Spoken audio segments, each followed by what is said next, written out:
super cool about this idea is kind of where we're going with PvP. We've talked a lot about trying to close that gear gap so that people can be more competitive. And really what we've kind of come to the solution is that we want to reduce that gap. We want gear to still be gear, but in PvP we want that gear to mean a lot less. Okay. So it's super exciting, not only for that goal, but for what else it does is, in Legion, when you enter a battleground or an arena, we're going to be setting all of your stats, not from your gear, but based on your specialization. So the PvP team is going to be able to say, oh, for every specialization, what are their stats? And so your gear, your eye level will matter in a way I'll talk about later, but the stats are all going to come from a specific template.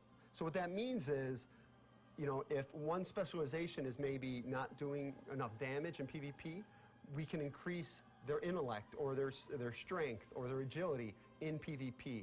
If we feel like mana regeneration is tuned too highly for arena gameplay or RBG gameplay, we can reduce people's regen. To get greater gear, we kind of increase your stats a little bit, but there's a scaling to that. So it might be, let's take our current example of our current season, where you have a player who's fresh out of gear, we scale him up to 690.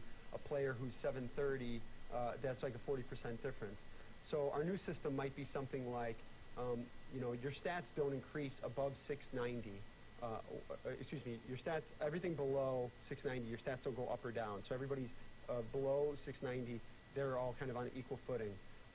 For every eye level that your character is, like maybe every 5 eye levels above 690, we increase your stats by 1%.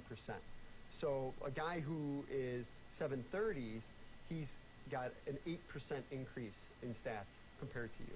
So rather than a 40% increase in stats, it's a lot smaller, because we feel like it's meaningful and important that in World of Warcraft, a role-playing game, that players acquire gear, they become stronger. But in PvP, we don't want it to get so out of control. It's important to have very compelling rewards. And so that's where the PvP talents came up. We said, okay, well, what if every few levels we were giving players, these talents to kind of take the place of what used to come from gear. We used to be able to enchant gear, you used to be able to gem your gear, used to be, select trinkets, and those were customization options you were making. But in Legion, we're not going to have trinkets active in PvP. We're not going to have set bonuses active in PvP. We're not going to have enchants active in PvP. All of that kind of stuff is going to come from the PvP talent system. What's really cool about that is a couple of things. One, with all those things, enchants, trinkets, set bonuses, they often are kind of stacking player power.